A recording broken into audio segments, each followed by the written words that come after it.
Okay students, today we are going to learn about service oriented architecture or simply SOA.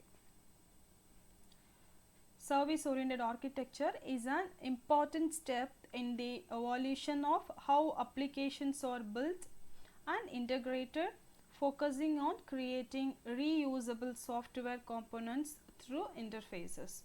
In simple terms, SOA is an approach where applications use services that are available over a network. These services communicate using standard methods, allowing applications to work together smoothly.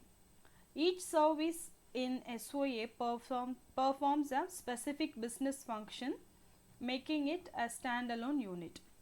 So, developers can easily build the applications by combining these services. Okay. So, it is nothing but you just think of a SOA like this. When we build the applications, instead of writing one big program, we create smaller parts called services. Okay. When we build the application, instead of writing one big program, we create smaller parts. It is called as services. So, here each service does one specific job. For example, in an online shopping application, one service may handle user login, another service may handle payments, and another may manage delivering tracking. Now, the beauty of this SOA is that all these services can communicate with each other over a network. Okay. See, in simple terms, SOA is an approach where application use services that are available over a network. Okay. So, here all these services can communicate with each other over a network using standard methods. Okay, wow. So, it's like they all speak a common language.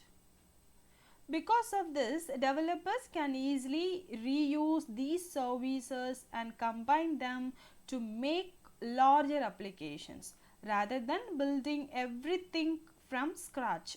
So, in simple terms, SOA helps us to build the application like we assemble Lego blocks. So, here each block services is independent, but when we put them together, we get a complete system. Okay, so it is the concept of SOA.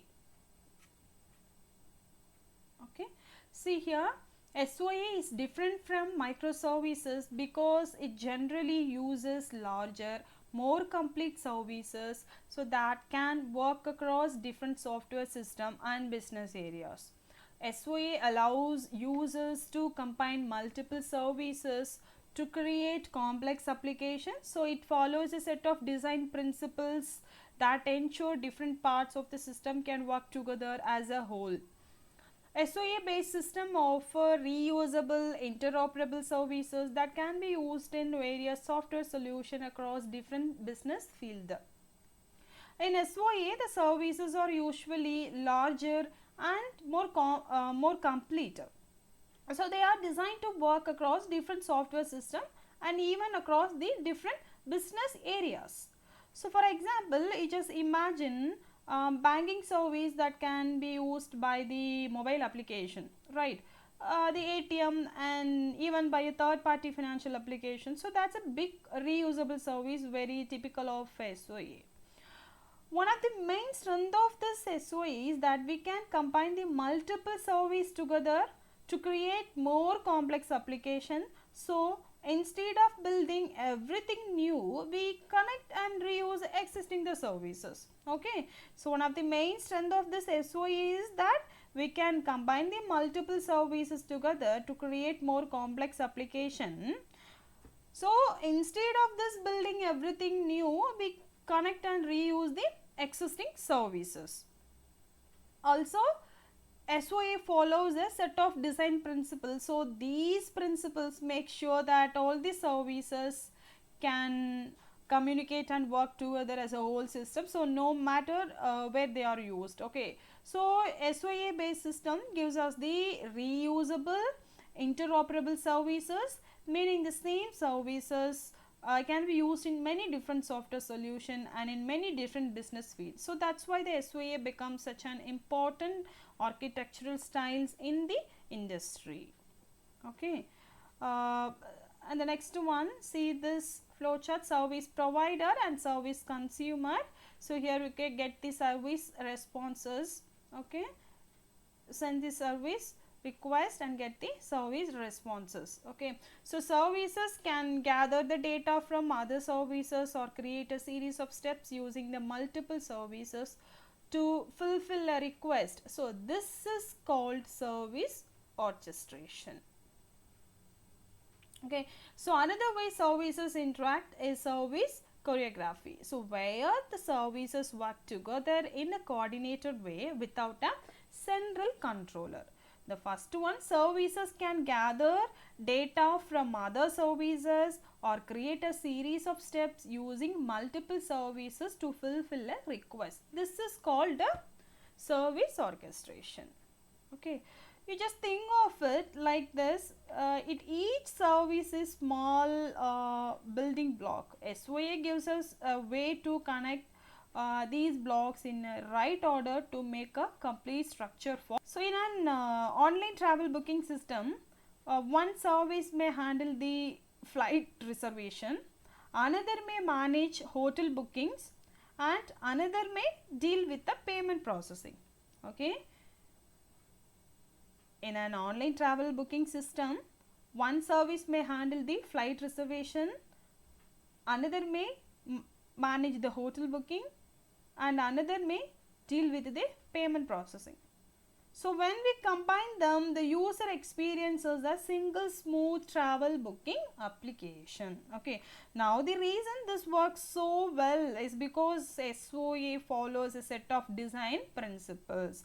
So, these principles make sure that even though services may be built by different teams or even different companies, they can still communicate and work together as on whole system. Okay. So, remember this, SOA is not just about the creating services, it is about making sure those services can be reused, combined and integrated to solve bigger business problem. Okay. So, service orchestration, you just imagine there is a central conductor in an orchestra. Okay. So, the conductor tells each musicians when to play. Similarly, in service orchestration, one central service controls the flow. It gathers data from other service or calls them step by step to complete a request. Okay. So, in another one example, in an online shopping system, the orchestration service might first call the inventory service to check the stock, then call the payment service, and finally the delivery service. So, all in the sequence process will happen. Okay. So, this is called as what a service orchestration. And second thing is service choreography. You just now think of dance performance. Okay. So, where each dancer knows their steps and timing. So, there is no single person directing them during the performance. At everything looks coordinated. Okay. So, that's choreography in SOA service communicate directly with each other in a coordinated way. So, without one central controller. Okay. Without one central controller. So, that's choreography in SOA service communicate directly with each other in a coordinated way without one central controller. So, example in the same shopping system. So, once the payment is successfully, the payment service itself might trigger the delivery service, and then the delivery service might inform the notification service. So, all working together smoothly. Okay. So, orchestration is like a conductor controlling the music, while choreography is like dancers coordinating on their own. Okay. And the next one are components of SOA. These are the components So yeah, let's now look at the SOA architecture and understand the different parts step by step. So application front end, service repository, service bus, contract, implementation, interface, business logic, data. Okay, so here what we'll do in the application front end, so this is what the user sees and interact with. For example, a website or a mobile application where the customer clicks a button to place an order. Okay, I hope you got it. Application front end, this is what the user sees and interact with. For example, a website or a mobile application where the customer clicks a button to place an order. Okay, and the second one is service. So behind the scenes, SOA is built on services. So here each service perform a specific business functions like a payment, order tracking, or authentications likewise. Okay, and the next one, service repository. So think of us like a library or a catalog. Okay, so where all the services are stored and described. So developers can look into the repository to find the reuse existing services instead of creating new ones. Okay, and the next one, service bus. So this is like the transport system or post office. Okay, yeah. So it delivers the message between the services and it makes sure that different services, even if they are built on different technologies, so can still communicate smoothly. Okay, and coming to the contract, so here just like a legal contract. Okay, so this defines how a service should be used, what input it expect, and what's output it will give. So this ensures clear communication between the services. Okay, and the next one is implementation. So this is the actual code or logic that performs the services. Okay, for example, the real program that processes the payment or fetches the data. And the next one, interface. Here the interface is like the doorway to the services. Interfaces, which means like a doorway to the services. It defines how users or other services can access it. Okay, for example, through APIs or web services calls. And the next one is business logic. So this is the brain of the service. It contains the rules and workflows. For example, if payment is successful, then confirm the order. Okay, and the last one is data. So finally all the services work with the data. So this may come from databases, files, or external systems. For example, customer details, product list, or transaction records. Okay, so if we put it all together, so the front end sends the request goes to the service bus. Okay, then the bus finds the services to the repository. That services then uses the contract. Okay, the services use the contract, then interfaces, implementation, and a business logic to perform the task. So finally it interacts with the data and sends back to the result to the front end. Okay, so this is the overview of the components of SOA. So this is how SOA architecture makes sure everything is connected, reusable, and efficient. Okay, and principles of SOA. Okay, so let's talk about the guiding principles of SOA. So these principles are like rules that ensure services can work well together in any system. Okay, so these are the things what happen. Guiding principles: standardized service contract, loose coupling, abstraction, reusability, autonomy, discoverability, composability. Okay, so standardized service contract, services are described using clear documents so that define how they work. Okay, so every service must have a clear description. Okay, so that tells others how to use it. So think of it like an instruction manual. So if you know the rules of how to use it, you don't need to know who built it or where it is. Okay, and the second thing is loose coupling. So services are independent and designed to work with a minimal reliance on other services. So here services should be independent and have very little dependency on each other. So this way is one service changes, it won't break the others. For example, the payment service, you just think about it. Payment services, it can be updated without affecting the delivery service, right?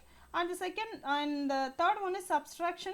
So services hide their inner workings and only show what is needed through their discretion documents. Okay, services hide their internal details, so it contain only important features without the background details. Okay, so they only show what is necessary through their discretion documents. So just like when you use an ATM machine, you don't know the complex banking process happening inside. Okay, you only see the screen and buttons you need. Okay, so it contain only important features without background details. Okay, and the reusability next. So services are created as reusable components, saving development time and cost. Services are designed to be reused in many applications. So this saves both time and cost for developers. So login authentication service can be reused across so multiple applications, shopping sites, banking applications, or educational portals. Okay, and the next one, autonomy. So here the services control their own logic and users no need to understand how they are built. Already I told you this, right?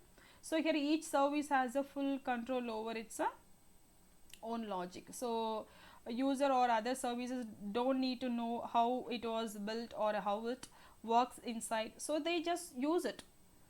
For example, when you book a cab using an application, so that pricing service automatically calculates the fare, so you don't need to know the algorithm, only the result. Okay. And the next one, discoverability. Services have description documents that help them be easily found and used even from third party sources.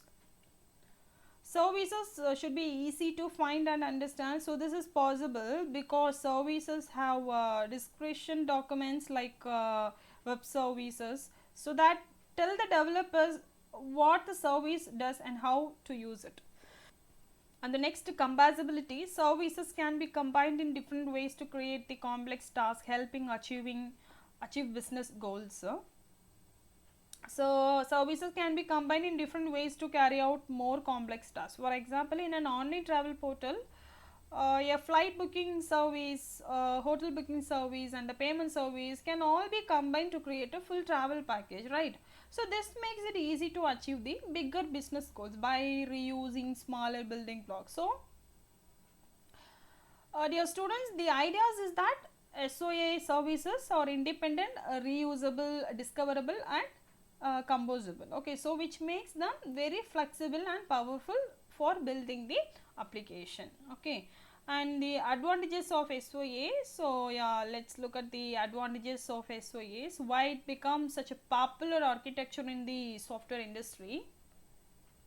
Service reusability, easy maintenance, platform independence, availability, reliability, scalability. Okay, service reusability in SOA application are built using existing services which can be reused to create multiple applications. So application in SOA are built using the existing service. So once a service is created, it can be reused in multiple applications. So for example, I already told you that the payment service can be used in shopping application, ticket booking application, and even utility of bill payment application, right?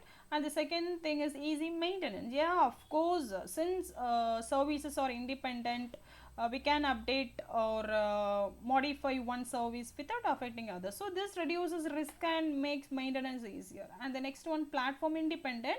Services in SOA can work across the different platforms and technology. For instance, one service may be written in Java, another written in .NET, and another in Python. So they can all work together. Okay, and the next one, availability. So here SOA services is easy to access and can be made available to anyone who needs them anytime. So this makes them very flexible and used across the organization. Okay, and the next one is reliability.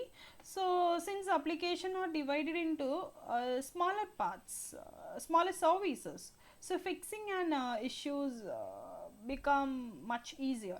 So instead of repairing one huge program, the developers only fix the faulty services, so making the system more reliable. Okay, and the last one is scalability.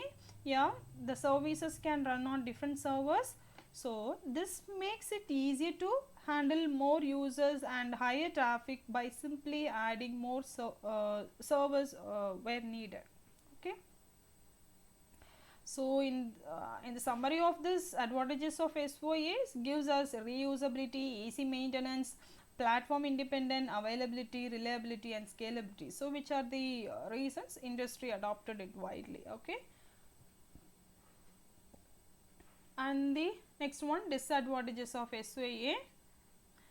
While SOA has many advantages, it also comes with some challenges. Okay, so let's discuss.